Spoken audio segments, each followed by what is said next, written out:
अस्सलाम वालेकुम। लेक्चर 43 कैफ 1 का स्टार्ट हो गया है जी। एमसीक्यू किस चैप्टर का बेटा? चलो जी, मैंने तो IS 20 से शुरू करना था, लेकिन सवाल एकदम लेक्चर शुरू होते ही आ गया। क्वेश्चन कौन सा है जी? MCQ 30। Which of the following is not permitted as cost to sell? यही cost to dismantle machine is permitted, auctioneer fee permitted, standard wages of employees ये तो कोई बात नहीं थी, transportation cost of machine permitted, मतलब जो ट्रांसपोर्ट आप सेलर की तरफ लेके जाते हैं। स्टैंडर्ड वेजेस का मतलब होता है जो मंथली सैलरीज आप दे रहे हैं अपने एम्प्लॉयज़ को, तो उसका कॉस्ट टू सेल के साथ क्या ताल्लुक है? उसका कोई ताल्लुक नहीं। ठीक है जी। और कुछ?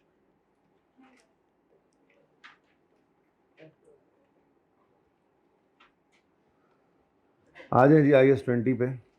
IS 20 में आपको मैंने कल government grant, monetary grant related to asset पढ़ाई थी, और 2 सवाल हमने किए थे। यानी वैसे तो 1 सवाल प्लान किया हुआ था, लेकिन वो 1 सवाल एग्जाम्पल में बन गया तो 2 बन गए ना सवाल। तो क्या हमने पढ़ा था जी कि गवर्नमेंट ने जब आपको कोई ग्रांट दी है तो आपने उसको रिकॉर्ड कब करना है? जब रीजनेबल अश्योरेंस दे सकें कि ग्रांट रिसीव हो जाएगी, और हो गई वो तो हमारे सवालों में हो जाती है ना, तो बात ये वाली ख़त्म हो जाती है। हमारे सवालों में पैसे आ गए हैं तो वो वाली बात ही ख़त्म हो जाती है, ग्रांट रिसीव हो जाएगी, वो तो हो गई है। लेकिन वो बात, उसका मतलब ये है कि अगर वो कह रहा है ना, मैंने आपको मिसाल दी थी कि गवर्नमेंट ने खत लिख दिया कि आपको पैसे मिल जाएंगे, ठीक है, तो जिस दिन वो खत रिसीव हो, मसलन 1 जनवरी 2021 को आपको खत रिसीव हुआ, तो आपने एंट्री पास कर ली रिसीवेबल डेबिट और डेफर्ड ग्रांट, लेट से ये एसेट से रिलेट करती है, डेफर्ड ग्रांट क्रेडिट 100 रुपये मसलन। उसके बाद ये इस साल पूरा रिसीव ना भी हो, अगले साल हो, अब एसेट आ गया, हमने प्लांट खरीद लिया, plant debit, cash credit, let say 500 का ये प्लांट था। फिर depreciation debit, accumulated depreciation plant की क्रेडिट, मसलन 50 रुपये, 10 साल लाइफ है इसकी, ठीक है जी। और बोलो बोलो, जैसे ये 500/10 किया तो आपने deferred grant debit, grant income credit, वो ही सेम 100/10।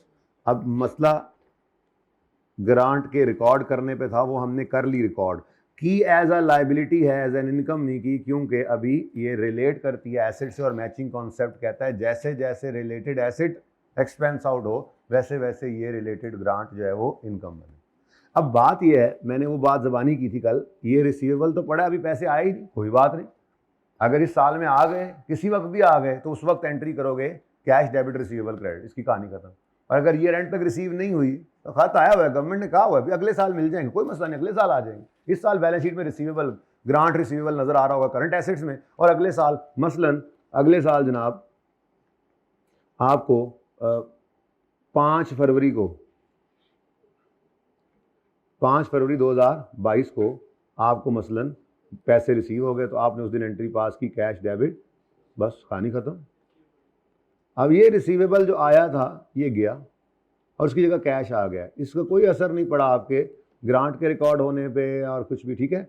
अब ये वाला काम फिर भी होगा, अगले साल होगा डेप्रीसिएशन डेबिट, अब ये अपनी तरतीब पे ऐसे ही चलता जाएगा। ये बात समझ आ गई? इसका कोई लेना देना ही नहीं था, इस रिसीवेबल का कोई लेना देना ही नहीं था। अगर आपको उम्मीद है कि ग्रांट रिसीव हो जाएगी, रीजनेबल एश्योरेंस है, तो बस उसको रिकॉर्ड कर लो। अब रिकॉर्ड क्या करो? इनकम भाई डिपेंड करता है ये ग्रांट किस चीज से रिलेट कर रही है। अगर तो ये ग्रांट, आज सवाल कराता हूं, अगर तो ये ग्रांट किसी पास्ट कॉस्ट ऑलरेडी इनकर्ड से कर रही है रिलेट, या इमीडिएट फाइनेंशियल सपोर्ट है गवर्नमेंट की तरफ से, तो इसको अभी इनकम बना लो। और अगर ये ग्रांट किसी फ्यूचर कॉस्ट से रिलेट करती है या एसेट से रिलेट करती है, तो आज इसको लायबिलिटी बना के आहिस्ता आहिस्ता इनकम में डालो। रिकॉर्ड करने का मतलब ये है कि जो कैश या रिसीवेबल डेबिट हुआ है उसके अगेंस्ट क्रेडिट कर लो, ग्रांट क्रेडिट कर लो एज अ लायबिलिटी और as income, depending on nature of grant, कि वो किस चीज से रिलेट करती है। ये बात समझ आ रही है? तो रिकॉर्ड करने का मतलब समझ आ गया। अब ये हमने पढ़ा था कल कि IS-20 कहता है कि आपने ग्रांट को रिकॉर्ड कर लेना है। कर लेना है मैंने बोला है, इनकम या लायबिलिटी ये नहीं बोला मैंने, ठीक है, बस कर लेना। वो फिर देखेंगे ग्रांट किस चीज से रिलेट करती है। आपने ग्रांट को रिकॉर्ड कर लेना है कब?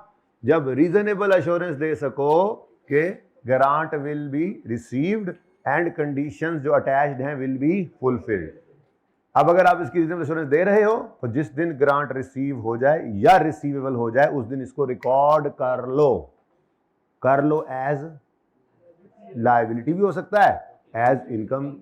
अगर हमने मजीद कुछ नहीं करना, यानी ये फ्यूचर की कॉस्ट मिसाल में आ जाएगा। मसलन गवर्नमेंट ने हमें कल कहा था फाटा में फैक्ट्री लगा रहे हो तो प्लांट 100 मिलियन का है, लो 40 मिलियन हमारी तरफ से। थर में वाटर क्लीनिंग स्टेशन लगा रहे हो, ठीक है, 100 मिलियन का है, चलो 40 हमारी तरफ से।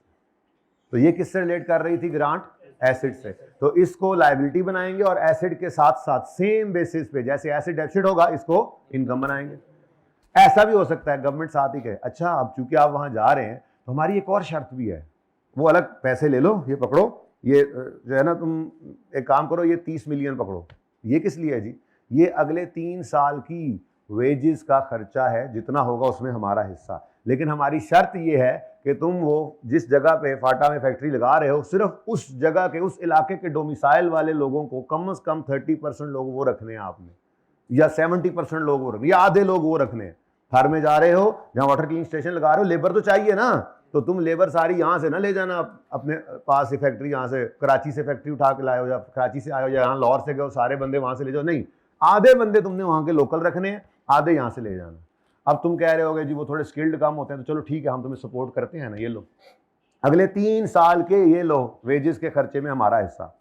अब आज पैसे मिले हैं, एसेट रिलेटेड नहीं है लेकिन फ्यूचर के एक्सपेंस से रिलेटेड है, तब भी अगर रीजनेबल एश्योरेंस है कि आप कंडीशन सेटिस्फाई कर लोगे, ग्रांट रिसीव होने की रीजनेबल एश्योरेंस है, तो रिकॉर्ड कर लो कैश डेबिट। रिकॉर्ड क्या करो? इनकम बना ले? नहीं, अगले 3 साल की वेजेस एक्सपेंस से रिलेट करती है ये ग्रांट, तो ये ग्रांट को आज लायबिलिटी बनाओ और अगले 3 साल में भी इसको इनकम बनाओगे, और जिस बेस के ऊपर, जिस पैटर्न के ऊपर वो रिलेटेड खर्चा रिकॉर्ड हो रहा उसी के ऊपर। ये बात कुछ समझ आई? ठीक है, तो ये स्टैंडर्ड तो बस यही है। तो वो लफ्ज जो लिखा हुआ था ना कि रीजनेबल एश्योरेंस मिल जाए कि ग्रांट विल बी रिसीव्ड, यानी रिसीव होने की उम्मीद लग जाए तब भी ग्रांट रिकॉर्ड। तो ये मैंने जरा थोड़ी सी बात समझाई है लेट आने वालों के, रिसीवेबल डेबिट हो सकता है, वो रिसीवेबल डेबिट कर लो, बाकी अकाउंटिंग फर्क सिर्फ यह है कि कैश नहीं आया अभी, तो बस वही फर्क पड़ा है, बाकी तो सारी एंट्री सेम हो गई। फिर जब कभी वो कैश आ जाएगा तो रिसीवेबल खत्म करके कैश रिकॉर्ड कर लेना, कहानी खत्म। ओके, अच्छा, तो बात हो रही थी जी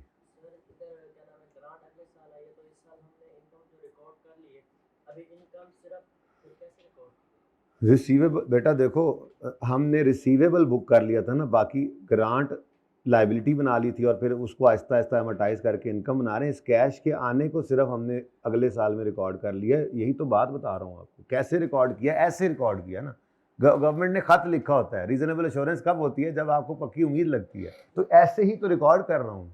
कैसे? ऐसे कि जब उन्होंने कहा पैसे आ जाएंगे, अब अगर आपको अपनी गवर्नमेंट पे एतमाद है और भी पहले लोगों को पैसे वापस आते, अब ये जजमेंट आपकी होती है ना, और भी लोगों को इस तरह से पैसे मिलते रहते हैं, हाँ 6-8 महीने साल लग जाता है, कोई मसला नहीं, तो आप आज रिसीवेबल बुक कर लो।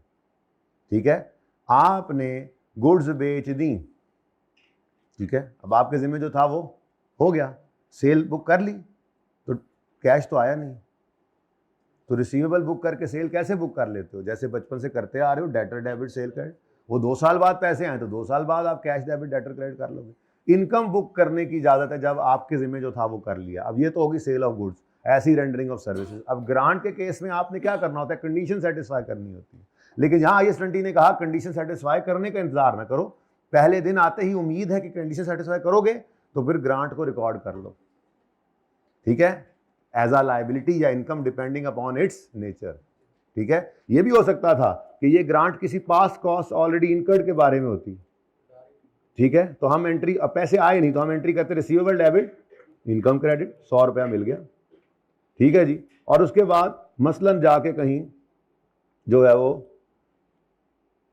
30 सितंबर पे जाके पैसे आए, तो उस वक्त आप क्या करते हैं? तो ये ऐसी बात है भाई, ठीक है, रिसीवेबल बुक कर लेते होते हैं हम पहले भी, जब इनकम बुक करें तो वो तो वैसे नॉर्मल केस था। अब ये IAS 20 के स्टैंडर्ड ने कहा कि अगर आपको गवर्नमेंट ग्रांट की अकाउंटिंग करनी है तो जब आपको रीजनेबल एश्योरेंस हो कि ग्रांट आ जाएगी और आप अटैच्ड कंडीशंस को सेटिस्फाई कर लोगे, तो आप जिस दिन ये दोनों चीज़ें पूरी हो जाएं रिकॉर्ड कर लो उसको। अब नॉर्मली मैंने कहा था, मैंने कोई सवाल ऐसा देखा ही नहीं पास पेपर में जिसके अंदर रिसीवेबल डेबिट करके आपने डेफर्ड ग्रांट या ग्रांट इनकम क्रेडिट की हो, पैसे आ ही जाते हैं हमारे सवालों में। तो ये तो सवाल ही खत्म हो जाता है कि ग्रांट रिसीव हो जाएगी। लेकिन अगर ऐसा हो जाए तो भी बता दिया, कोई बड़ी रॉकेट साइंस नहीं है। ओके, हाँ, लेकिन रीजनेबल एश्योरेंस सवाल बताएगा। रीजनेबल एश्योरेंस कंडीशन मीट कर सकते हैं नहीं कर सकते, ये भी आपको सवाल बताता है, सवाल खुद बता देता है। इट इज, मैं आपको सवाल मिसाल के तौर पे ये तो प्रैक्टिस क्वेश्चन है ना, मैं पास पेपर दिखाता हूँ आपको। ये एक सवाल हमने करना है जी, सबसे लंबा सवाल यहाँ होगा बेल। ये देखो, मैन्युफैक्चरिंग प्लांट खरीदा गया और इधर देखो, अपॉन एक्विजिशन, बाकी बात अभी पढ़ाई नहीं है। Upon acquisition there is a reasonable assurance that BEL will comply with the condition. ऐसी बात सवाल खुद लिख के बता देगा आप। तो फिर आपने कंडीशन मीट करने का इंतजार नहीं करना, हो सकता है वो तो 5 साल की शर्त लगी हो, आपने जिस दिन ये रिसीव हुई है उस दिन रिकॉर्ड कर लेना है। और पैसे नॉर्मली आ गए, नहीं भी आएंगे तो उसकी भी रीजनेबल एश्योरेंस इस तरह से बता देगा कि आपको रीजनेबल एश्योरेंस है कि रिसीव हो सकते हैं। चले जी वापस आ जाए, पढ़ाई कर लें अब, अगर आप लोगों की बातें खत्म हो गई होंगी। मैं ये कह रहा था, हमने पढ़ा ग्रांट रिलेटेड टू एसेट। पहली बात, मॉनिटरी ग्रांट मतलब पैसे आए हैं, कभी एसेट भी आएगा, आ जाएगा इंशाल्लाह, वो देखते हैं। फिलहाल गवर्नमेंट ने हमें पैसे दिए और ये पैसे रिलेट करते हैं मॉनिटरी एसेट से, यानी हमने ये पैसे यूज करके कोई डेप्रीशिएबल एसेट खरीदा। तो हमने क्या ट्रीटमेंट कल देखा था, रीजनेबल एश्योरेंस है। अब सवाल चुप है ना, छोटे सवाल है, इनमें नहीं लिखा होता रीजनेबल एश्योरेंस है, वो पास पेपर में लिखोगे तो मैं बता रहा हूँ ना, छोटे सवाल प्रैक्टिस के लिए होते हैं ना। तो रीजनेबल एश्योरेंस है कि आप इसको कंडीशन को मीट करोगे तो फिर क्या करो, रिकॉर्ड कर लो। ठीक है, मेरे सवाल में शायद मैंने यूं बोला हो there is reasonable assurance that attach condition will be fulfilled. तो ये कंडीशन अटैच जो है फुलफिल करने की उम्मीद है हमें, तो हमने फिर रिकॉर्ड किया ग्रांट को कैश डेबिट। लेकिन चूंकि ये एसिड से रिलेट करती थी तो डेफर्ड ग्रांट क्रेडिट। अब एसिड डेप्रीशिएबल है तो फिर मैचिंग कॉन्सेप्ट को फॉलो करना है, तो जैसे जैसे एसिड डेप्रीशिएट होता जाए वैसे वैसे डेफर्ड ग्रांट भी इनकम बनती जाए। यही पढ़ा था, ठीक है। फिर मैंने आपको साथ ही ये सवाल छोटा सा बनता गया, साथ ही बताया था इसमें तो चलो acid debit, cash credit, cash debit, deferred grant credit और डेप्रिसिएशन करते जाओगे और डेफर्ड ग्रांट को भी इनकम बनाते जाओगे, ठीक है। एक्सट्रैक्ट्स भी बन गए, लेकिन एक ऑप्शन और भी था। अब ये प्रेजेंटेशन का ऑप्शन है, ग्रांट तो वही है, एसिड रिलेटेड ग्रांट है, लेकिन एक ऑप्शन क्या है इस एसिड रिलेटेड ग्रांट के बारे में, एक प्रेजेंटेशन ऐसी भी हो सकती है कि आप ग्रांट को कैरिंग अमाउंट ऑफ एसिड में से नेट कर लें, ठीक है। तो जब ये कर लेंगे तो एसिड की कैरिंग अमाउंट कम हो जाएगी और डेफर्ड ग्रांट एलिमिनेट हो जाएगी। जैसे मैंने आप वो जैसे हम अक्यूमुलेट एडिशन के अंदर करते थे, ऐसे ही मसलन आपका ये प्लांट है, प्लांट कितने का खरीदा आपने, 500 का, और एक दफ़ा कर लो, ये एंट्री में कराता होता हूँ इसीलिए, ठीक है। डेफर्ड ग्रांट, तो ये 100 रुपया था, 300, अच्छा ये जनाब ऐसे। अब ये एंट्री की है हमने, deferred grant debit plant credit, ऐसे ही है। अब इससे क्या हुआ, ये एलिमिनेट होकर नील हो गई और ये किस पे पहुंच गया, 200 पे पहुंच गया। अब ये 200 की बुक वैल्यू आगे डेप्रिशिएट हो रही है। तो ये दूसरा ऑप्शन था कि आप क्या करो, एसिड की कैरिंग अमाउंट में से ग्रांट को नेट कर लो। तो ये फिर क्या हो गया, ग्रांट क्रेडिट जो हुई थी ये डेबिट होके ख़त्म हो गई और एसिड जो 500 पे पड़ा था वो 300 से क्रेडिट होकर 200 पे आ गया। अब हमारे पास ग्रांट ख़त्म हो चुकी है और एसिड 200 पे आ रहा है, तो वो 200 का एसिड डेप्रिशिएट हो रहा है। तो ये दूसरी प्रेजेंटेशन थी। इसको इनडायरेक्ट मेथड क्यों कहा था हमने, क्योंकि इनकम डायरेक्टली अपने नाम से रिकॉर्ड होने की बजाय indirectly by way of reduced expense record हो रही है, ठीक है, सही है।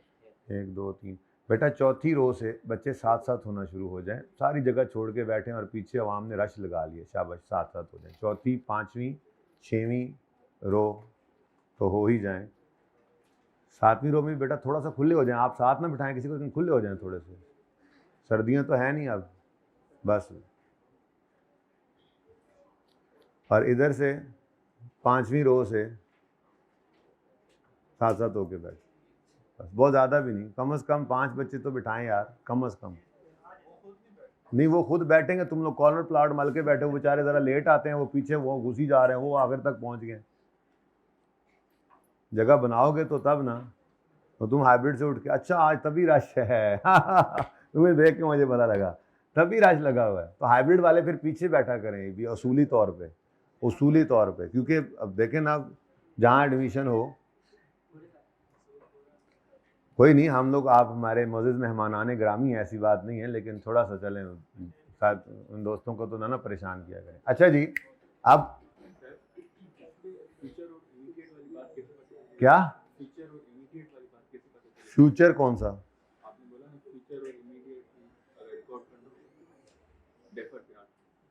नहीं, फिलहाल तो मैंने कहा ग्रांट को रिकॉर्ड कर लें, ग्रांट को रिकॉर्ड कर लें कब? जब रीजनल एश्योरेंस है कि कंडीशन सेटिस्फाई कर लेंगे और पैसे आ जाएंगे। पैसे तो आ गए हैं और कंडीशन सेटिस्फाई करने की मैंने बोला है, हाँ इंशाल्लाह हम करेंगे। वो IS-20 दरवाज़ा खटकाया था, ठीक है।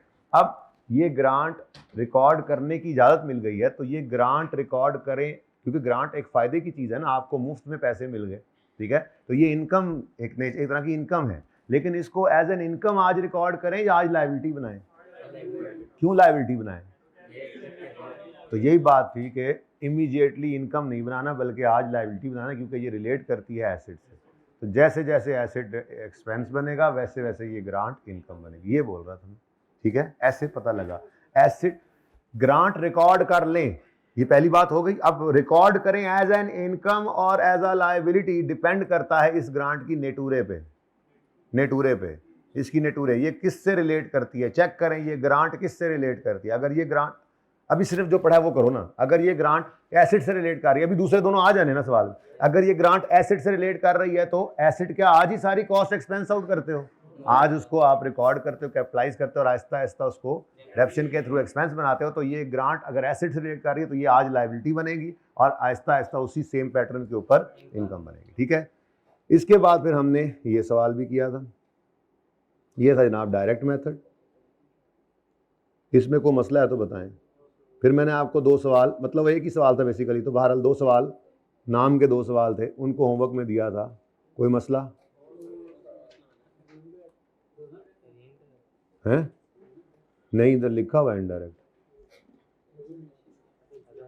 अच्छा अब सुनो, मैंने आपको अभी तक ये पढ़ाया है मॉनिटरी ग्रांट्स में, एसेट रिलेटेड ग्रांट में, डेप्रीशिएबल एसेट से रिलेटेड ग्रांट्स। अब पढ़ो जरा, ये समझ आता है? अगर ग्रांट हो, मॉनिटरी ग्रांट हो और एसेट से रिलेट करती हो, तो डायरेक्ट मेथड क्या कहता है? रिकॉर्ड करो ग्रांट। अच्छा, रिकॉर्ड करने की शर्तें अब वो बस दिमाग में है, ठीक है ना, दोनों शर्तें, रिकग्निशन क्राइटेरिया। रिकॉर्ड करो ग्रांट एज लायबिलिटी यानी डेफर्ड ग्रांट, और उसको ट्रांसफर करो to PNL as income on the same basis as related asset is. Question 10 मैंने कराया था, पेज 18 ही है ना, और क्वेश्चन 4 आपको दिया था होमवर्क में, हो गया था। इनडायरेक्ट मेथड कहता है डिडक्ट कर लो ग्रांट को from carrying amount of asset and depreciate reduce carrying amount of asset over assets, ठीक है।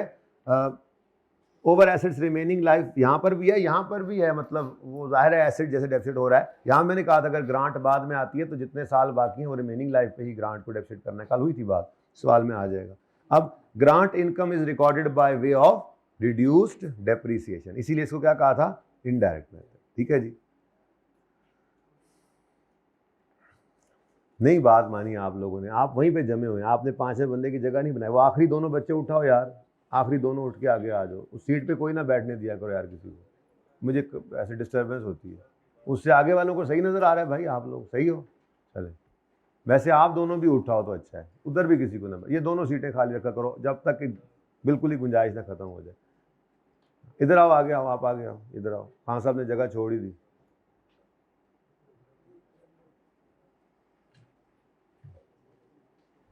अच्छा जी, आए ज़रा आप। बात यह है जी कि एसेट से रिलेटेड ग्रांट भी हो सकती है, एक्सपेंस से रिलेटेड ग्रांट भी हो सकती है। ऐसे इसको ग्रांट रिलेटेड टू इनकम भी कहते हैं, नाम में इसको ग्रांट रिलेटेड टू इनकम भी कहते हैं, लेकिन मैं इसको ग्रांट रिलेटेड टू एक्सपेंस ही कहूँगा, ज़रा इजी है याद रखना।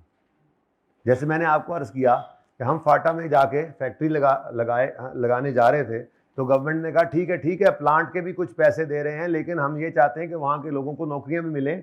तो आपने कम से कम अगले 5 साल आधे लोग अपने फैक्ट्री के अंदर मकामी डोमिसाइल वाले रखने हैं, जिनके पास वहाँ का डोमिसाइल होगा। ये क्राइटेरिया है, और आपको भी ग्रांट लेने का क्राइटेरिया ये है। अब मुझे बताओ, अभी तो हम जा रहे हैं फैक्ट्री लगाने, तो क्या अभी हमने कंडीशन मीट कर लेनी है? यानी आज हम जा रहे हैं और अगले 3 साल के लिए हमने लोगों को हायर कर लिया, क्या ऐसा होता है? तो फिर इसीलिए स्टैंडर्ड कहता है अच्छा आपको क्या लगता है? हमने कहा यार हम जा ही काम करने रहे हैं, 15 साल तो हमारी यूजफुल लाइफ है इस प्लांट की, तो आप तो 3 साल 5 साल की बात कर रहे हैं। इंशाल्लाह ज़रूर, कोई मसला नहीं है, हम 30-40% जो लोग आप कह रहे हैं वो लोकल ही हायर करेंगे, उनको ट्रेन करेंगे। देखें ना, जब वो लोग हायर होंगे फैक्ट्री में आएंगे, ये अब यहाँ से आप ट्रेंड लोग लेकर जाएंगे, उनको ट्रेनिंग मिलेगी, ठीक है, एजुकेशन ट्रेनिंग, फिर लिविंग स्टैंडर्ड बेहतर होते हैं। तो गवर्नमेंट ने कहा, हमने कहा जी इंशाल्लाह हम इस शर्त को पूरा करेंगे, अब पैसे देने वाले बने, ठीक है। तो अब पैसे तो आ गए, अब क्या है जी, मसलन आ गए या आएबल हैं, दोनों सूरतों में, लेकिन आप फिलहाल यही कहा करें पैसे आ गए।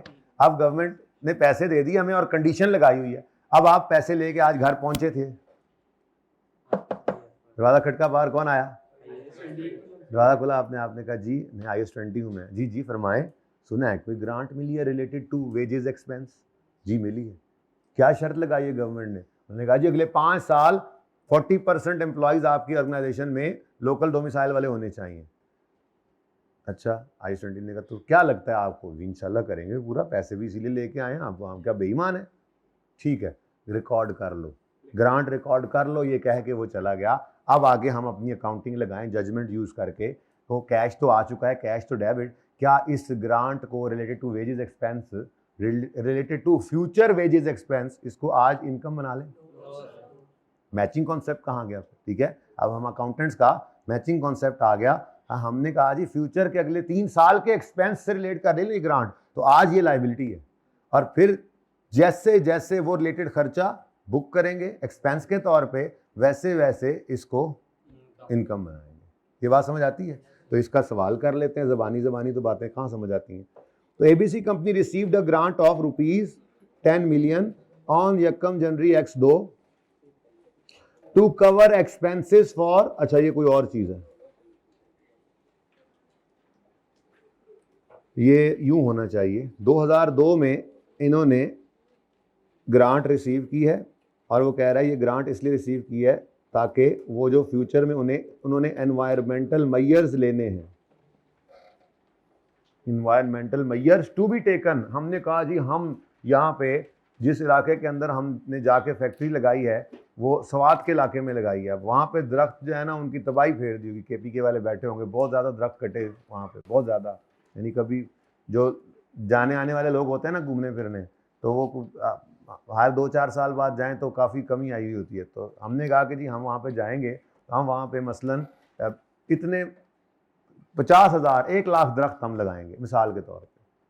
अब ये दरख्त पैसों का आता है, उसको लगाने की भी कॉस्ट है, और ये कोई लाख दरख्त ऐसे तो नहीं है कि हम ऐसे रात को सोएंगे और यूँ चुटकी बजेगी और सुबह उठेंगे। तो अल्लाह के लिए तो मुश्किल नहीं हो सकता है, वैसे रूटीन की बात कर रहा हूँ कि उसको कोई टाइम लगना है। तो मसलन अगले 4 साल में हमने दरख्त लगाने हैं, और अगले 4 साल में हमने ये लाख दरख्त लगाने हैं, ठीक है।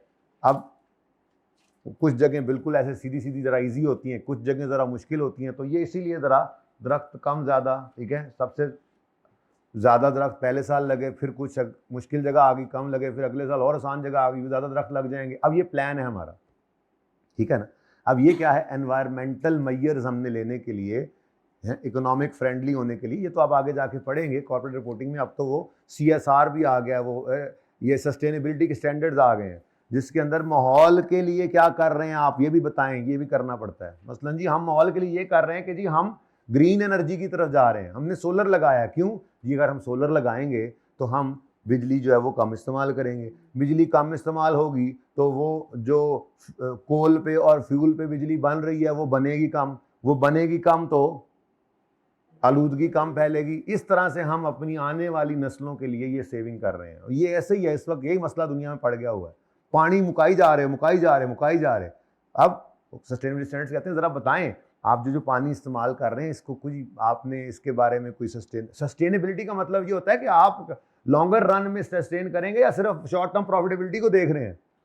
तो फिर देखने में आया कुछ ऑर्गेनाइजेशन के अंदर ही कि भाई आपकी फैक्ट्री के अंदर आपको पानी की ज़रूरत होती है, मसलन प्लांट में से, जैसे गाड़ियों के अंदर पानी पड़ा हुआ रेडिएटर में से घूमता है, ऐसे ही फैक्ट्रियों के अंदर भी पानी की ज़रूरत होती है। तो उन्होंने कहा जी ये पानी जो हमने ये मस्जिद है ना, मस्जिद का जो वुज़ू खाना है, इस वुज़ू खाने वाला पानी जो है वो हमने इस तरफ चला दिया कि फैक्ट्री में तो उसने बस उसके वो इंजन में से गुजर के ठंडा ही करना होता है, तो हम इसको वहाँ से गुजार के तो फिर ड्रेन कर देते हैं। इस तरह से वो पानी जो हमें इस प्लांट को ठंडा करने के लिए, मशीन को ठंडा करने के लिए चाहिए था, वो ज़मीन से नहीं निकाल रहे, देख लें हम वो बचत कर रहे हैं। ये सस्टेनेबिलिटी की तरफ लोग जा रहे हैं, मैं मिसाल दे रहा हूँ। तो इसी तरह से इन्होंने कोई कंपनी ABC ने, बात लंबी होगी माजरत, मैं ट्रैक से हट गया था, वापस आता हूँ। इन्होंने कंपनी ने कुछ इन्वायरमेंटल मेजर्स लेने हैं फ्यूचर में, तो गवर्नमेंट ने कहा वाह वाह बड़ा ज़बरदस्त आपका तो प्लान है, ठीक है हम आपको कुछ पैसे उसमें जो है वो उस मद में कुछ पैसे देते हैं। तो कंपनी रिसीव्ड 1 करोड़ रुपया ऑन यकम January to cover the expenses for environmental measures. मैंने जरा सही किया सवाल को, to be taken by ABC during 2, 3, 4, 5। ठीक हो गया। अब यहां पे रुको, यकम जनवरी 2002 को ये ग्रांट रिसीव हो गई। अब एनवायरमेंटल मेजर्स लेने हैं, सवाल में लिखा होगा रीजनेबल एश्योरेंस है कि आप ये कंडीशन, कोई कंडीशन अगर है तो इस सवाल में तो लिखी ही ना हुई, छोटे सवाल है ना, सिर्फ सिखाने के लिए, अकाउंटिंग सिखाई जा रही है, लेकिन मैं बातें जरा ज्यादा कर रहा हूं, ठीक है, वरना यहां पर सिर्फ सिंपल कैलकुलेशन सिखानी थी। एनीवेज, जो कंडीशन अटैच हैं उनको मैं कह रहा हूं, मेरा सवाल है ना, मैं कह रहा हूं रीजनेबल एश्योरेंस है कि हम सेटिस्फाई कर लेंगे। अब तो कैश डेबिट तो हुआ है, कैश तो डेबिट हुआ है, क्या करें, लायबिलिटी ये ग्रांट रिकॉर्ड कर लें। अब ग्रांट रिकॉर्ड तो कर लें, अब ये रिकॉर्ड करें एज इनकम या लायबिलिटी? क्यों लायबिलिटी? 2 में रिसीव की है और अगले 2, 3, 2 के स्टार्ट में है ना, 2, 3, 4, 5 फ्यूचर एक्सपेंसेस की मद में है। तो आज जब रिसीव करेंगे उस दिन क्या करेंगे, इसको लायबिलिटी के तौर पर रिकॉर्ड करेंगे। ठीक है, तो पहली एंट्री हमने कर ली यकम जनवरी 2002 को, कैश डेबिट डेफर्ड ग्रांट। ये इसको कुछ भी कह लें आप, एडवांस ग्रांट कह लें, अनअर्नड कह लें, वो मैं जरा डेफर्ड बोल दिया, अब डेफर्ड ही बोलते जाएंगे। डेफर्ड ग्रांट मतलब अनअर्नड, डेफर्ड इनकम है, यानी आज इनकम नहीं बनाई, डेफर करके इनकम बनाएंगे, इसलिए आज लायबिलिटी। ठीक है, अच्छा, अब जरूरी तो नहीं है कि 10 मिलियन पूरे का पूरा ही खर्चा हो हमारा, इससे ज्यादा भी तो हो सकता है? और नॉर्मली ज्यादा ही होता है, गवर्नमेंट सारे पैसे नहीं दे रही थी, सपोर्ट कर रही होती है। तो हमारा स्टेप था, हमने कहा जहां पे जाके बसना है उस जगह को खराब तो ना करें, उल्टा ठीक कर दें। ठीक है, तो फिर अगले 4 साल में, अच्छा जब मैंने इनिशियली ये सवाल बनाया था ना जी, उसमें मैंने बिल्कुल सिंपल रखा था इसको। क्या मतलब, मैंने इसको यूं कर दिया था, ये कितना बनता है, 4 और 3 और 5 और 2 कितना, टोटल कितना बनता है, 14। तो मैंने इसको यूं कर लिया था 3.5, 3.5, 3.5, 3.5। लेकिन फिर अगले उस सेशन में सवाल कराते हुए ख्याल आया ये तो बिल्कुल सिंपल हो जाएगा, ये तो ईजी है, मतलब 4 साल पे ही वो एक्सपेंस बनता जा रहा है और सेम वही 2.5 करके इनकम बना लें। तो फिर मैंने इसको बदल दिया। अब बदलने से क्या हुआ, अब मैचिंग कॉन्सेप्ट आपको यहाँ अप्लाई करना आएगा। देखो जी, अगर तो ये होता ना 3.5, 3.5, 3.5, ठीक है, तो फिर मामला बड़ा आसान था। फिर क्या होता, एक छोटी सी वर्किंग हम करें अगर, तो ईयर 2002 है, 2003 है, 2004 है, 2005, ठीक है। अब अगर तो इस तरह होता ना बेटा, एक्सपेंस बराबर एक्सपेंस, हर साल क्या होना है जी, बराबर एक्सपेंस। तो फिर इनकम में भी कोई, ये जो ग्रांट है इसने भी मसला ही को नहीं था, यानी टोटल खर्चा कितना है, ये 14 हो गया ना, ये टोटल खर्चा 14 है। तो फिर बराबर बराबर जा रहा है, तो हमने कहना था ये बेहतरीन हो गया, इनकम भी क्या कर लो, फिर यही बनता है ना जी। तो ये बड़ा सिंपल हो जाता है। खैर अगर ऐसा हो तो यूं भी कर सकते हैं, यानी अब ये मैंने एंट्रीज के लिए डेटा बनाया है, क्या पहले दिन cash debit, deferred grant credit. उसके बाद साल का एंड आएगा तो आप क्या करोगे, एक्सपेंस की एंट्री बुक करोगे। क्या एंट्री? वही जो आज तक करते आए हो, गुग्गू बन के बैठे हो। एनवायरमेंटल नाम लिख लें, एनवायरमेंट वेजेस एक्सपेंस है तो wages expense, environmental expense debit cash credit. और साथ ही मैं भी नाल ही जाना है, deferred grant debit, grant income credit. तो ये तो बहुत सिंपल हो गया। तो फिर मैंने कहा इस सवाल को बदलते हैं, ठीक है। अब मैंने एक्सपेंस को छेड़ दिया, अगली दफा में उसी दफा बदल के बच्चों को, फिर अगली बार सवाल यहाँ पे बदल दिया था। मैं आपको अपनी हिस्ट्री बता रहा हूँ सवाल की। तो यहाँ जनाब 4 मिलियन पहले साल, 3 दूसरे साल, 5 तीसरे साल, 2 चौथे साल। अब है तो वही 14, लेकिन बात यह है कि पहले दिन इसको लायबिलिटी बुक किया है। अब क्योंकि फ्यूचर एक्सपेंस से रिलेट करता था तो आज लायबिलिटी बुक किया है। मैं बहुत स्लो चल रहा हूँ इस वक्त, ये इतनी देर में मैं ये सवाल 2-3 करा चुका होता था, लेकिन बिल्कुल आपको मैं एक चीज़ समझाना चाह रहा हूँ, इसलिए समझ के चल रहे हैं ना आप लोग। समझना है, वहीं पे रोकना है मुझे। ये ना हो कि मैं आगे पहुँचा हूँ ठोकर पे और आप अभी यहीं पे कैंपस से निकल के खड़े हो। इतना फासला ना कर लेना आपस में, ठीक है ना। हाँ सुनो, फ्यूचर की कॉस्ट है, फ्यूचर के एक्सपेंसेस से रिलेटेड ग्रांट थी, तो हमने आज उसको क्या किया, लायबिलिटी बनाया। अब उसको हमने आहिस्ता आहिस्ता इनकम में डालना है, लेकिन मैचिंग कॉन्सेप्ट कहता है कि रिलेटेड एक्सपेंस जैसे रिकॉर्ड हो रहा है वैसे ही इसको इनकम बनाओ। अब चूंकि मेरे पास ये टोटल खर्चा आ गया है तो मैं प्रो रेटा बेस बना सकता हूँ या नहीं बना सकता? अगर ये एक्सपेंस बराबर नहीं रिकॉर्ड हो रहा तो इनकम भी बराबर नहीं जानी। फिर हमें क्या करना पड़ा, हमें 10 × 4/, बिल्कुल है, बिल्कुल सिंपल बात ऐसे ही है, ठीक है जी। फिर 10 × 3/14, फिर 10 × 5/14। मतलब ये कोई मैं कहूँ IS-20 है नहीं, है तो मैथमेटिक्स है, सिंपल सी मैचिंग करनी है आपने रिलेटेड एक्सपेंस के साथ। जैसे एसेट स्ट्रेट लाइन पे जा रहा था तो स्ट्रेट लाइन, ये एक्सपेंस, ठीक है। तो सॉरी 2/14। अच्छा अब जी बताएं, 2.9 कर लूँ, बड़ी मेहरबानी। फिर तो जब रिलेटेड एक्सपेंस ज़्यादा रिकॉर्ड हो रहा है उस साल में, ये इनकम भी ज़्यादा रिकॉर्ड हो रही है। तो ये बात समझ आती है, ठीक है ना जी। तो ये है जनाब grant related to future cost या एक्सपेंस टू बी इनकर्ड, ठीक है। तो ये सारी बातें मैंने कर दी हैं, अब रह तो फिर कार्रवाई प्रोग्राम ही है, ठीक है। कैसे ना दिया हो, ग्रांट कितनी आई है नहीं पता होगा, ये तो पता होगा। हाँ अगर ये 14 ना दिया होता और वो कहता कि कुछ साल तो बताता ही सही ना। बहरहाल ये एक्सपेंस तो फिर भी दिया होगा, हम 14 कर लेंगे खुद टोटल, ठीक है।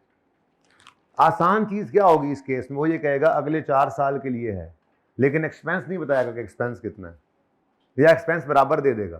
तो दोनों सूरतों के अंदर एक्सपेंस भी बराबर वो उसे दिया हुआ है, या हम अज्यूम कर लेंगे वो तो एंट्री नहीं करनी पड़ेगी, तो ये इनकम भी स्ट्रेट लाइन में बन जाएगी। लेकिन मैंने मुश्किल किया है इस केस को, ताकि मैक्सिमम मुश्किल इस केस में भी हमें समझ आ जाए, ठीक है। अच्छा जी, अब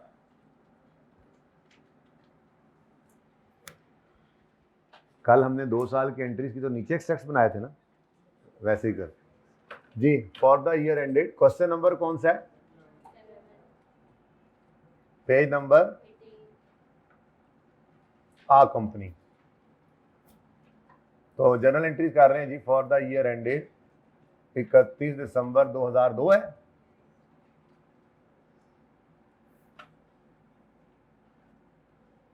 यकम जनवरी 2002 पे पैसे आ गए हैं, बड़े बड़े दंद निकल रहे हैं पान। यकम जनवरी 2002 कैश डेबिट। अब रीजनेबल एश्योरेंस है कि कंडीशन सेटिस्फाई कर लोगे। अच्छा कैश आ गया है और रीजनेबल एश्योरेंस अभी नहीं है, तो फिर क्या करेंगे। मसलन कैश गवर्नमेंट ने दे दिया है, IS-20 ने आके दरवाजा खटकाया, मैं ऐसी मिसाल दिल में आई बात ऐसी।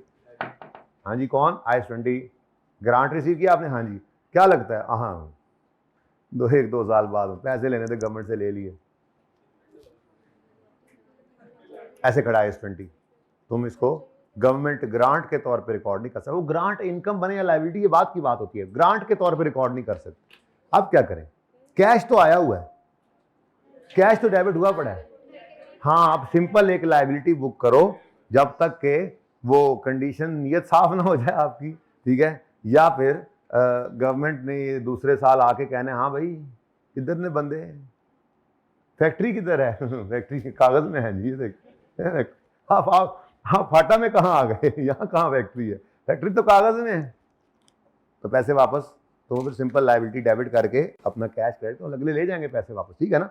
तो इसलिए मैं बता रहा हूँ ग्रांट के तौर पे, अब वो ग्रांट इनकम बनानी है, लाइबिलिटी बनानी है, डेफर्ड ग्रांट बनानी है, ये बात की बात है, ठीक है, लेकिन रीजनल एश्योरेंस हो तो ग्रांट रिकॉर्ड कर सकते हैं, ठीक है। तो हमारे सवालों में वो हर सवाल में लिख देता है क्योंकि उसने ग्रांट की अकाउंटिंग करानी है ना कि लाइबिलिटी आप जान चढ़ानी है, ठीक है, तो हर सवाल में लिखा होता है। ओके ले जी, कैश डेबिट, कैश तो डेबिट हो गया, कितना कितना कितना 10 मिलियन, अच्छा कैश डेबिट हो गया। अब ये एक ग्रांट जो रिसीव की गई है, ये ग्रांट रिलेट कर रही है for environmental expenses measures to be taken by, कि कवर करने के लिए उन एक्सपेंसेस को है जो अभी लेने हैं उन्होंने स्टेप्स 2 3 4 5 में, तो आज तो फिर ये फ्यूचर कॉस्ट से रिलेट करने वाली ग्रांट है, तो cash debit deferred grant credit.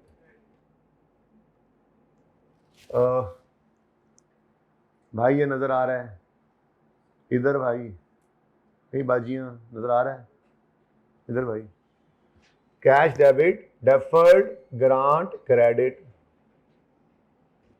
जी, कितने से 10, इसको मैं अगर DEF डॉट कर दूं जरा तो थोड़ा और बड़ा करके लिख सकता हूं, कैश डेबिट आप लोगों की इजाजत से, इजाजत है ना जी, कहो नहीं,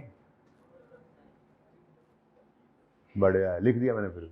अच्छा डेफर्ड ग्रांट डेबिट कितने से 10 से, और उसके बाद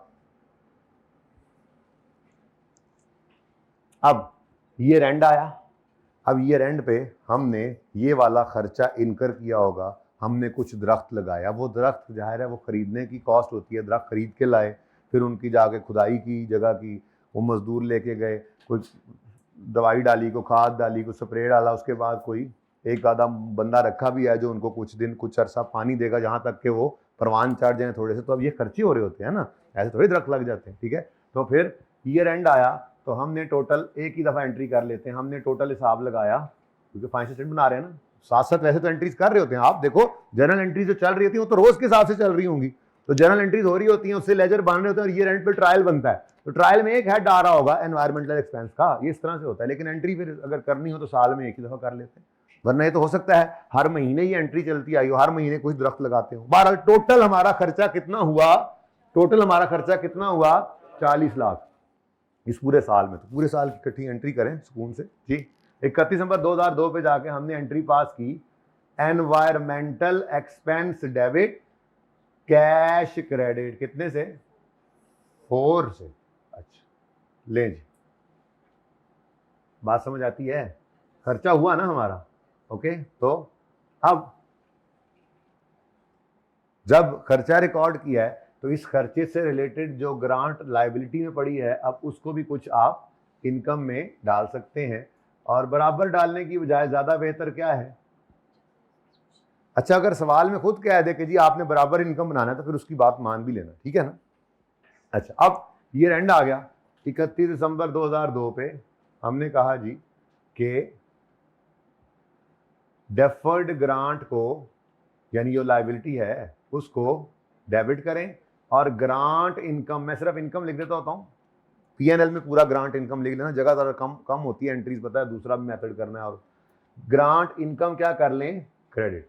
अब ग्रांट है कितनी 10, इसमें से कितना इनकम में डाल दें, तो वो वर्किंग ऐसे करने की, तो समझाने के लिए मैंने वर्किंग की थी, आपने बस यहाँ पे कैलकुलेटर भी कर लेना, टोटल ये कितना है 14, और पहले साल में उसमें से कितना हो गया तो 4/14, तो डायरेक्ट करना है, वो वर्किंग करने की तो समझाने के लिए की थी, 4/14 जी। फरमाइए 2.9 deferred grant debit grant income credit,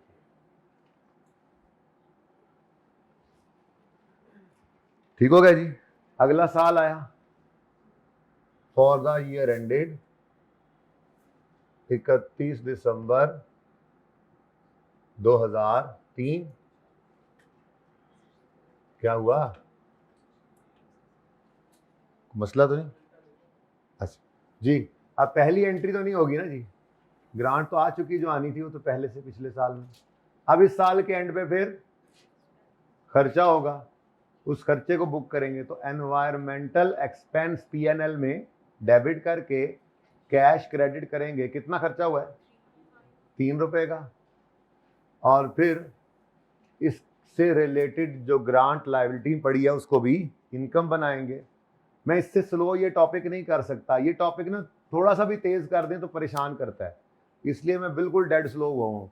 लेकिन इसका मतलब यही है, मैं समझ रहा हूँ कि आपको समझ सही आ रही है और अगले सवाल तैयार हो रहे हैं ना। ठीक है, डिस्कशन ज़्यादा कर रहे हैं हम सादा सादा सवालों में, ताकि मुश्किल सवालों में फिर डिस्कशन ऑलरेडी हुई हो, चीज़ें पहली बार आपको नज़र ना आ रही हो। इन सवालों में इतनी चीज़ें नहीं होती, लेकिन गप्पें ज़्यादा लग रही होती हैं हमारी। तो डेफर्ड ग्रांट डेबिट और ग्रांट इनकम क्रेडिट, ये भी बड़ा फेवरेट टॉपिक है आई कैप का। कोई बच्चा कल बता रहा था भी फलां सवाल आया, फलां आया, गवर्नमेंट ग्रांट का सवाल आया था? नहीं आया हुआ, हॉट फेवरेट, 6 से 8 नंबर का सवाल। अच्छा मज़े की बात है, इसमें थ्योरेटिकल भी बहुत आदत है उसको पूछने की, थ्योरेटिकल भी पूछ लेता है। तो ये सारी बातें जो हम कर रहे हैं इसको लिखना सिखाऊंगा, आपको पता होता है, बस आप लिखना परेशान हो जाते हैं। अंग्रेज़ी कौमी ज़बान नहीं है ना, हाँ, और हम उर्दू वाले अपनी वैसे छोड़ी बैठे हैं, तो इसलिए कॉन्फिडेंट वैसे नहीं है जी। अब डेफर्ड ग्रांट कितनी जनाब? 10 में से 3/14 जो है वो इनकम में डाल दें। कितना बना? 2.1 लें जी बेटा। नरेशन है deferred grant transfer to income या रिकॉर्डेड एज इनकम। बस नरेशन वही होती है बेटा जो आपने की होती है एंट्री।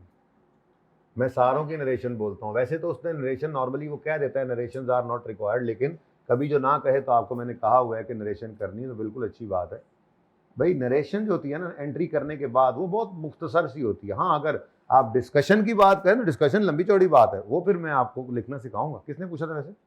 हाँ, इसकी नरेशन अब सुने, जितनी अभी तक एंट्री हुई है उसकी नरेशन सुने।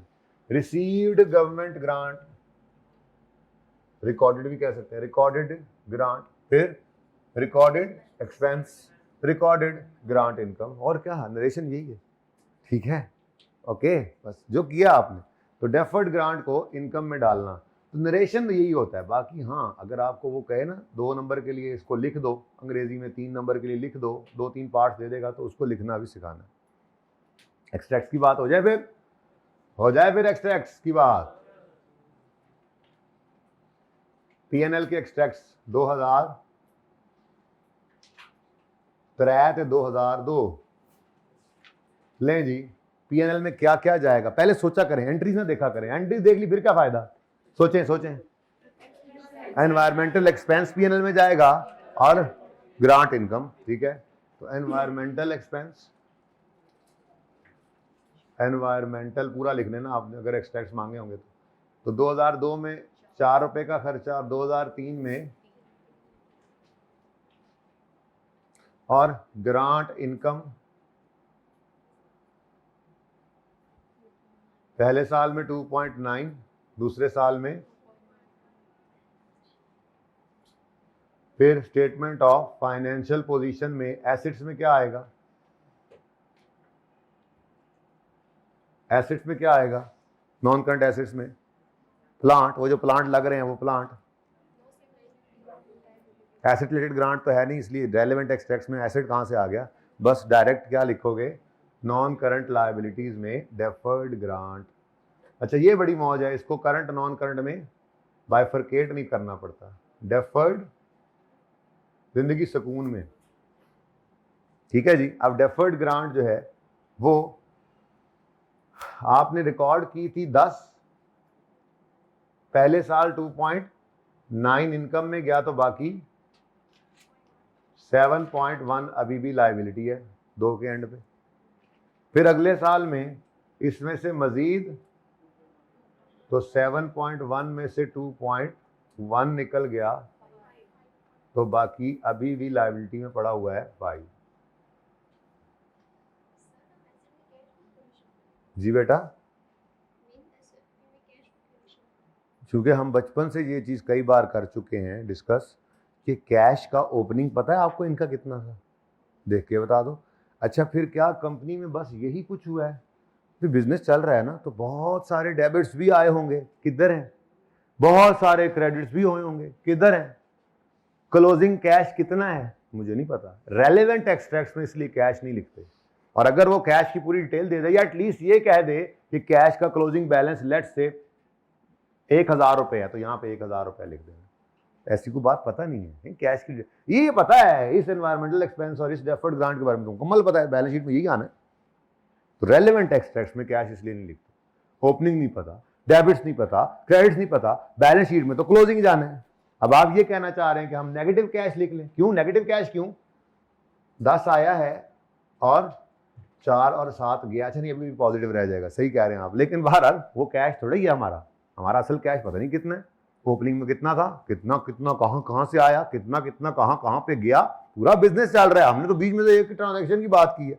तो रेलेवेंट एक्सट्रैक्ट्स, ओके, तो सादा बात है, एक्सट्रैक्ट्स में कैश नहीं लिखा करते, पूरी डिटेल नहीं होती बस, ठीक है। चलो जी मजदूर जा रहे हैं, अच्छा जी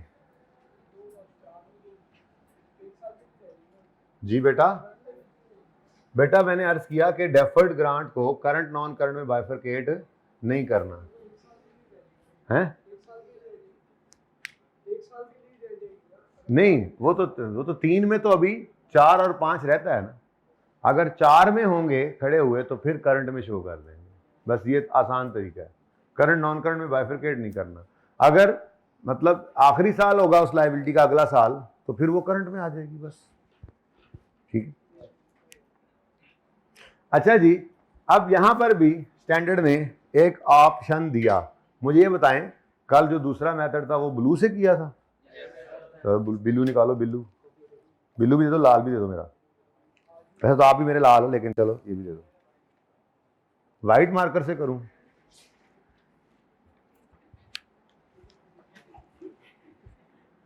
अच्छा जी भाई, स्टैंडर्ड यहां पर भी एक ऑप्शन देता है, जैसे एसेट रिलेटेड ग्रांट में उसने कहा था डेफर्ड ग्रांट को अलग रखो लायबिलिटी के तौर पे, या उसको एसेट की कैरिंग अमाउंट में से नेट कर दो, तो यहां पे भी एसेट की कैरिंग अमाउंट में से नेट करेंगे, दूसरा ऑप्शन।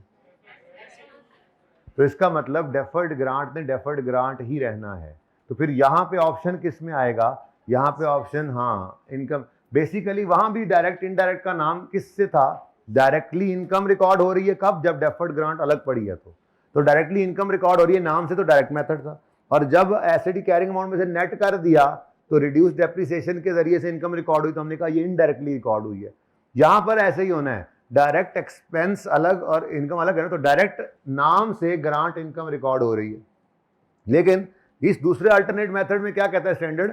आप चाहो तो इस एंट्री को डेफर्ड ग्रांट डेबिट करके ग्रांट इनकम क्रेडिट करने की बजाय एनवायरमेंटल एक्सपेंस क्रेडिट कर दो, मतलब रिलेटेड एक्सपेंस को ही नेट कर दो। ये कर सकते होते हैं हम, एक एक्सपेंस को बढ़ाया, दूसरी तरफ इनकम रिकॉर्ड की, दूसरे ने एक्सपेंस को बढ़ाया और फिर एक्सपेंस को कम किया, बात तो सेम ही है, बस पीएनएल के अंदर प्रेजेंटेशन बदल जाएगी, ठीक है। तो चेक करो जरा, चलो नाम तो लिख दूं, चलो बाद में लिखता हूं नाम। तो for the year ended 31 December 2002, मेरे एंड वाले बच्चों, आखिरी 2-3 लाइनों वालों, ब्लू नजर आ रहा है? ब्लू सही बेटा, इधर। और तुम लेट क्यों आए? खड़े हो जाओ, बेशरम आदमी, टाइम है तुम्हारे आने का, सोए हुए थे? बैठ, जब सोए होगा बंदा क्या कर सकता है, मतलब शरी गुजर बन गया ना, अब क्या करे, वो नींद मुझको नहीं पता चला, लेकिन जिम्मेदारी से जरा थोड़ा अलार्म लगा के अलार्म दूर रखा करो। मैं जब स्टूडेंट लाइफ में था फ्लैट के अंदर ना, तो अब मैंने सुबह नमाज के लिए उठना है ना, तो अब मेरी नींद बहुत अल्हम्दुलिल्लाह अभी तो नॉर्मल गहरी है ना, उस वक्त बहुत शदीद गहरी थी अल्हम्दुलिल्लाह, ये भी अल्लाह का बड़ा एहसान होता है। खैर, लेकिन एक थोड़ा सा मसला ये होता था उसको कवर करने का, ये नमाज में ज़रा आँख खुल जाए। तरीका ये था कि मैं अलार्म लगा लेता था, लगा के अपने साथ, नहीं एक भी काफ़ी है, क्यों, मुझे तो पता चलता नहीं था, तो साथ वाले कमरे, तो मेरे अक्सर साथ वाले कमरे में सोया हुआ दोस्त कोई ना कोई, ठीक है, वो उठ के आके मुझे उठा कर था, यार तेरी मेहरबानी नू बंद कर ले, तो वो उसको उठाने में बंदा उठ जाता। तो ऐसे कुछ करके सो कोई हीला तो कहिए और तवक्कल, ठीक है ना।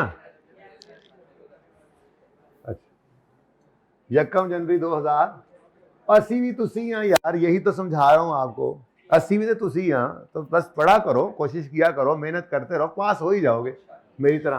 Cash debit, deferred grant credit जी, 10 रुपए 10 रुपए 10 रुपए, आंदे जाओ ते खाते जाओ, दिल बहार ठंडे डाल।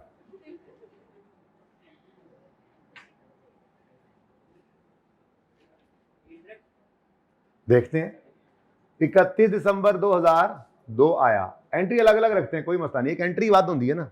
ऐसे खाम खान नेटिंग ना शुरू कर दिया करो। जैसे मैंने कहा था एसेट रिलेटेड ग्रांट पे दिल में क्या आ रहा है, 3 एंट्रियां छोड़ो, ये तो पागल है, हम एक ही कर लेंगे। ठीक है भाई, आप 3 ही कर लें, मेहरबानी आपकी, चीजें इतनी ज्यादा हैं फिर मिक्स हो जाती हैं। ऐसे ही यहां पे भी बस तरतीब में चले।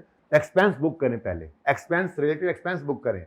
एनवायरमेंटल एक्सपेंस पीएनएल में डेबिट और कैश क्रेडिट कितने से, 4 से। एंड वालों जहां नजर ना आए बता देना, फॉन्ट अगर छोटा हो जाए तो ठीक है भाई। आपके लिए आगे जगह बनाऊं? हाँ, नो सर, हमें आप पसंद ही नहीं है, हम दूर ही ठीक है। अच्छा भाई ठीक है।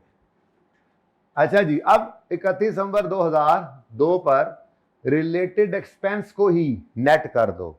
यानी डायरेक्ट ग्रांट इनकम रिकॉर्ड करने की बजाय आप रिलेटेड एक्सपेंस को कम कर लो, ठीक है। तो उसके लिए क्या करेंगे आप, डेफर्ड ग्रांट तो कम होनी ही है, डेफर्ड ग्रांट डेबिट, इनकम की बजाय एनवायरमेंटल एक्सपेंस को ही डेबिट क्रेडिट कर दें, जो डेबिट हुआ है उसी को कम कर लेंगे।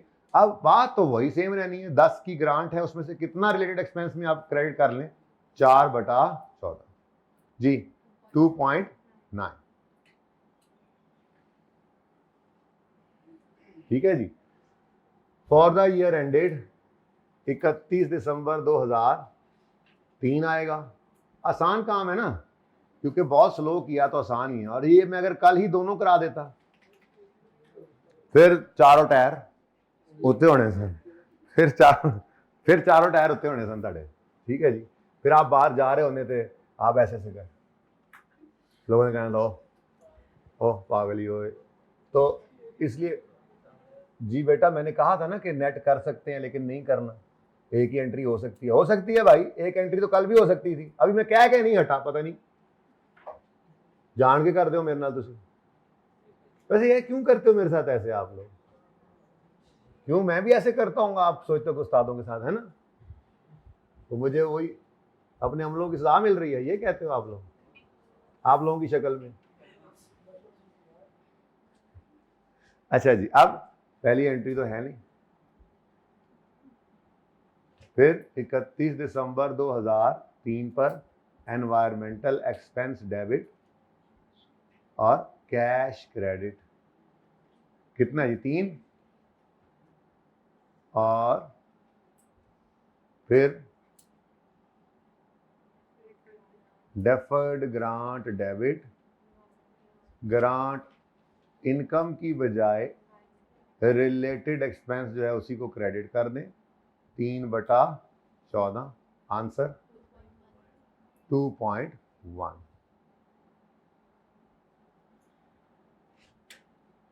ठीक है जी। और कहानी हो गई खत्म। अब देखो ना, यही तो पहले दिन भाई की बरकत से हमने पढ़ लिया था, डिस्क्लोजर में यही तो बताना है। भाई ने पूछा ना कैसे पता लगेगा यूजर को, किस भाई ने पूछा था, कैसे पता लगेगा यूजर को कि ये कौन सी वाली ग्रांट है भी कि नहीं, ऐसे जैसे ये होता है। तो वो अपना हम पॉलिसी के अंदर वो मैंने दिखाना है फाइनेंस स्टेटमेंट में कहाँ लिखा होता है, ठीक है ना। तो एनवायरमेंटल एक्सपेंस, अब इधर देखो 2003 भी है और 2002 भी है। तो 2002 की अगर बात करें तो एक्सपेंस था 4, ये एक्सपेंस डेबिट, और फिर एक्सपेंस क्रेडिट, मतलब इसी एक्सपेंस को क्या कर दिया हमने, नेट। आंसर क्या बना जी, 1.1 का एक्सपेंस। और 2003 के अंदर एक्सपेंस है 3 और इनकम जो ऋषि एक्सपेंस में नेट की है वो 2.1, तो आंसर इज 0.9 का एक्सपेंस। ठीक है। अच्छा, जब बैलेंस शीट की बारी आती है तो ये अनलाइक एसेट रिलेटेड ग्रांट, उसमें तो अगर आपने ग्रांट को एसेट की कैरिंग अमाउंट में से नेट कर दिया है तो फिर ग्रांट का तो बैलेंस वजूद ही खत्म हो जाता है ना। यहाँ पे वो वाला ऑप्शन तो है ही नहीं। तो इसका मतलब जो मर्जी मेथड हो, नॉन करंट लायबिलिटीज में डेफर्ड ग्रांट ने तो आना ही आना। ठीक है, सेम ही, कोई फर्क नहीं है। डेफर्ड ग्रांट, अब 10 मिलियन की ग्रांट थी, 2.9 डेबिट हुआ, बच गई 7.1, यानी सेम। अच्छा, फिर 7.1 की ग्रांट बची पड़ी थी, 2.1 और इसमें से डेबिट हुआ तो 5 बच गया, तो ये तो सेम ही आ गया। तो फर्क सिर्फ किस में आया है? P&L की प्रेजेंटेशन में। और अगेन नाम भी उसी वजह से, इनकम, ग्रांट इनकम डायरेक्टली अपने नाम से रिकॉर्ड हुई, इसको कहते हैं डायरेक्ट मेथड।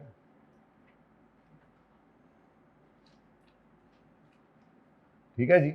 और इधर ग्रांट नाम से नहीं बल्कि रिलेटेड एक्सपेंस की रिडक्शन से, बाय रिड्यूस्ड एक्सपेंस रिकॉर्ड हुई, तो इसको क्या कहेंगे जी? Indirect method.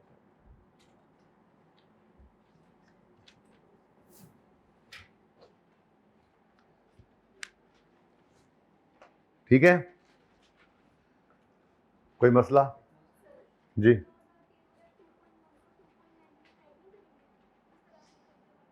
सॉरी बेटा, फिर बोलें। एक्सपेंस में बेटा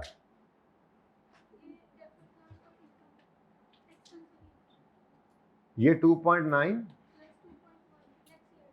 बेटा P&L तो फॉर द ईयर बनता है ना। कहां से सवाल आया? इधर देखो, क्या कल तो नहीं प्लस किया हमने, 2 साल का नहीं प्लस हुआ, हो नहीं सकता। आप ये मतलब इधर भी कह दो ना, फिर 2.1 और 2.9 को ऐड करके 2002 में लिखे, ऐसे किया था कल हमने, मेरे पास सबूत मौजूद है। इधर देखें, ये जानते जानते की हो जाता था। ये देखें इधर इनकम 2.5 की, इनकम 5 की। इधर देखें, ये प्लस तो नहीं हुआ, ये आधे साल की थी, ये पूरे साल की हुई, कहीं इससे तो नहीं धोखा खा गए? अच्छा हाँ जी, वापस लाएं इधर, कोई मसला? क्लियर है? इधर देखो, फिर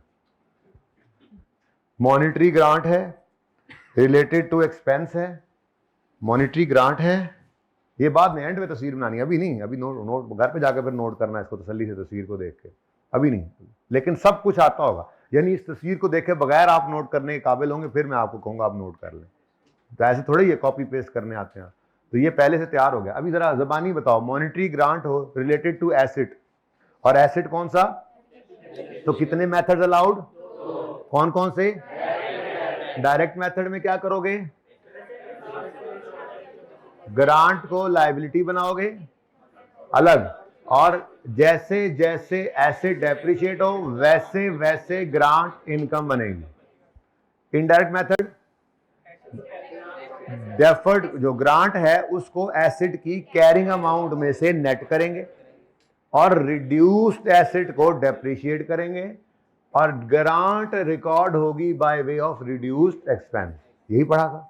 ठीक है, अब ये लिख सकते हो खुद, लेकिन फिर बेशक बाद में, अच्छा दिल मेरा फिर भी यही होगा कि ये बातें आप अपने अल्फाज में लिखें इस ट्री के अंदर, क्योंकि इस IAS 20 के सवालों में जो उसने थ्योरेटिकल पूछना है वो यही पूछना होता है। मैं आपको दिखाऊंगा ना सवाल, तो ऐसे ये सवाल गिवन होगा, ऐसे ये सवाल था ना, ये सवाल होगा, और कहेगा डिस्कस। अब आपको एंट्रीज आती हैं, अब आपने डिस्कस करना है, तो आप ये बातें यूं लिखोगे कि ये ग्रांट है, रिलेटेड टू एसेट है, इसको रिकॉर्ड करेंगे reason certain that grant will be, अगर रिसीव हो गए तो बस यही कहोगे रीजन सर्टन की कंडीशन जो अटैच्ड हैं वो आप सेटिस्फाई कर सकते हो। फिर आगे आप लिखोगे, अब वहां पे चूंकि थ्योरेटिकल है तो वो ये नहीं कहेगा कौन सा मेथड है, आपको दोनों बताने पड़ेंगे। फिर आप यूं बताओगे कि इसके 2 मेथड्स हैं, it can be recorded as deferred grant and a part of it is transfer to income on the same basis as related expense is depreciated, or it can be deducted from carrying amount of asset and the reduced asset will be deficit and the income is recorded by way of reduced deficit. अब ये पूरी बात आपको लिखनी पड़ेगी, ये 2 से 3 number का आपने लिखना है, वही लिखना है जो पढ़ा है, जो एंट्रीज की फॉर्म में कर रहे होते हो। जब वो डिस्कस कहता है हवा निकल जाती है सारी। डिस्कस थ्योरेटिकल जी पर्चे में पूछ लिया, और थ्योरेटिकल क्या पूछ लिया उसने आज अकाउंटिंग के पर्चे के अंदर निगोशिएबल इंस्ट्रूमेंट पूछ लिया, सेल ऑफ गुड्स एक्ट पूछ लिया, उसने कोई आपसे कोई सेक्शन 47 पूछ लिया टैक्स का, पता नहीं है कि नहीं है, मैं बोल देता। मतलब कहने का ये है कि उसने थ्योरी वही पूछी ना जो आपने पढ़ी हुई है। तो मौत पड़ती है उस वक्त, क्योंकि क्लासेस में करते नहीं है, ठीक है ना, तो क्लासेस के दौरान इसको लिखना, तो इसलिए खुद लिखना है, कोशिश करनी है। मेरी ये चाहत है कि आप ये खुद लिखें, उसके बाद फिर तस्वीर तो खींच ही लेंगे ना, उसको फिर मैच करिएगा, ठीक है। जैसे अभी आपने पढ़ा ग्रांट रिलेटेड टू एक्सपेंस, और वो कौन सा, for future cost to be incurred. तो direct method, record it as an expense in P&L separately from related expense. पहली बात इसकी सेम है, ये चेक करो, डेफर्ड ग्रांट के तौर पे रिकॉर्ड हुआ, इधर भी ये ऐसे ही है, इसने कहीं पे नेट नहीं किया, इधर हमने अलग रखा हो, इधर हमने कहीं इस लायबिलिटी को आगे जाके एसेट में से क्रेडिट कर दिया, ऐसा तो नहीं कर सके थे। इसका मतलब इसमें तो सेम स्टेप है। पहला क्या, क्योंकि फ्यूचर कॉस्ट से रिलेटेड है, तो जिस दिन रिसीव करें उस दिन इसको लायबिलिटी बनाएं, और ठीक है। अब फिर उसको डायरेक्ट मेथड कहता है P&L में रिकॉर्ड करें नाम से ग्रांट इनकम, लेकिन साथ मैच करके रिलेटेड एक्सपेंस से। और इनडायरेक्ट मेथड क्या कहता है, उसको रिलेटेड एक्सपेंस में से ही, अब यही लिखा हुआ है, monetary grant related to expense, ऊपर लिखा हुआ था ना, monetary grant related to expense, और वो कौन सा एक्सपेंस है, फ्यूचर का expense, future cost to be. तो फिर चूंकि फ्यूचर कॉस्ट के लिए है, तो जब आएगा तो क्या करोगे, record this grant as and record it as an income in P&L separately from related expense on the same basis as the related expense is incurred. That, ठीक है, record it as liability and record it as a deduction from related expense in P&L on the same basis as the related expense is incurred. अब मैं आपको समझा रहा हूं, entries आपको आ गई, एक्सट्रैक्ट्स बना लिए। 3 तरह के सवाल हो सकते हैं, जर्नल एंट्रीज कर दो या एक्सट्रैक्ट बना दो, या फिर बैलेंस शीट P&L वाले सवाल में वो आ जाए तो वो एक्सट्रैक्ट ही होगी ना एक तरह के, वहीं से वो P&L बैलेंस शीट में चला जाता है, ठीक है ना। तो ये 3 जगहों पे टेस्ट हो सकता है ये काम। वो आपसे कहे जर्नल एंट्रीज कर दो, वो आपसे कहे एक्सट्रैक्ट्स बना दो, या वो आपसे कहे डिस्कस कर दो।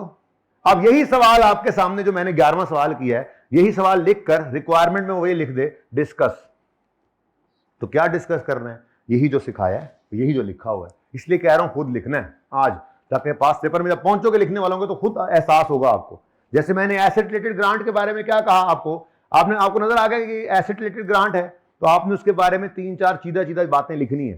पहली बात, ये जी एसेट रिलेटेड ग्रांट है, बताओ रिकॉर्ड करेंगे जब रीजनेबल एश्योरेंस हो गई, कंडीशन सेटिस्फाई हो सकती है। 2 बातें हो गई। तीसरी बात, ये grant as a liability deferred grant record होगी, बल्कि आगे यूं बोले, इसके रिकॉर्ड करने के 2 मेथड्स हैं।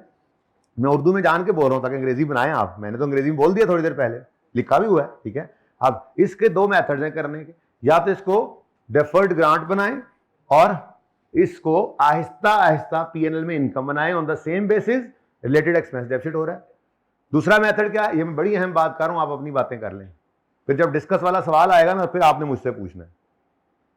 बहुत इंपॉर्टेंट बात कर रहा हूं मैं आपको बता रहा हूं, अगर एसेट रिलेटेड ग्रांट सवाल में है और उसने 3 नंबर की डिस्कशन मांगी है तो क्या लिखना है, कैसे लिखना है। तो ये 3-4 पॉइंट्स हैं, ये सामने होंगे तो अल्फाज अपने ही होते हैं। तो क्या लिखोगे आप, ये एसेट रिलेटेड ग्रांट है, इसको रिकॉर्ड करना है जब रीजनेबल एश्योरेंस होके कंडीशंस आप सेटिस्फाई कर लेंगे। 2 बातें हो गई। तीसरी बात, अब एसेट रिलेटेड ग्रांट है तो आप बताओगे इसको अकाउंट फॉर करने के 2 तरीके हैं, या तो इसको डेफर्ड ग्रांट बनाकर रखेंगे अलग सेपरेट, और उसको P&L में बनाएंगे इनकम सेम बेसिस पे जैसे रिलेटेड एसेट डेप्रिशिएट हो रहा है। और दूसरा ऑप्शन बताएंगे, दूसरा ऑप्शन, या इस ग्रांट को एसेट कैरिंग अमाउंट में से नेट कर लेंगे और रिड्यूस्ड एसेट को डेप्रिशिएट करेंगे और ग्रांट रिकॉर्ड होगी by way of reduced depreciation. ये 4 पॉइंट्स लिखोगे तो वो 3 से 4 नंबर मिलेंगे आपको। अब आगे मैंने रीपेमेंट करानी है मे भी कल हो जाए, वरना मंडे को तो मस्ट होनी ही है, वैसे कल भी हो सकता है शुरू हो जाए। अब वो रीपेमेंट जब पढ़ा लूंगा तो सवाल में रीपेमेंट भी आ गई तो उसकी डिस्कशन का पॉइंट भी बढ़ जाएगा। वो अभी नहीं पढ़ाया, जितना पढ़ाया वो आपको बता दिया। अब इसी तरह से ये क्वेश्चन 10 आपका नहीं था, क्वेश्चन 11 दे दे, सिर्फ रिक्वायरमेंट बदलनी है उसने। जनरल एंट्रीज की बजाय, एक्सट्रैक्ट की बजाय क्या लिख देगा, एक्सप्लेन, डिस्कस। तो कस कस के जब वो डिस्कस करता है ना, सवाल डिस्कस कहता है, तो वो आप लोगों को समझ नहीं लगती, तो उसमें क्या लिखोगे, यही जो पढ़ाया। तो इसको लिखना सीखो, लिखने से समझ आएगी, ठीक है ना। मैं आपको 10 सवाल डिक्टेट करा दूं, 20 सवाल, 100 सवाल, कोई फायदा नहीं। आप 2 सवाल अपने हाथ से लिख लो, ये चीजें दिमाग में रख कर, तो वो 200 के बराबर है, क्योंकि उन्हीं से मिलता जुलता सवाल बनेगा। अंग्रेजी आपने लिखनी होगी। तो 11वां सवाल आपका आ गया, डिस्कस। तो आपने क्या कहना है, this is grant related to expense, this is grant related to future expense to be incurred, it shall be recorded as grant if there is reasonable assurance that conditions attached will be satisfied, full stop।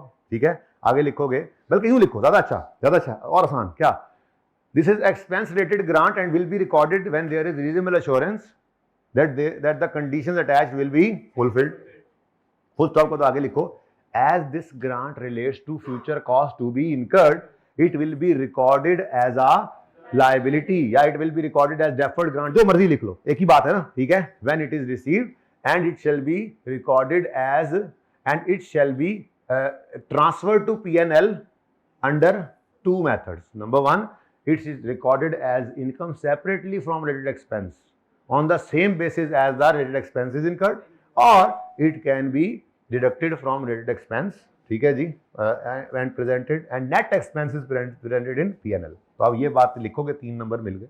Repayment तो भी मैंने पढ़ाई नहीं है, तो please इसको समझिए, ठीक है। सही हो गया, ये समझ आ गया। यहां पे पार्ट 1 क्लोज कर लो यार।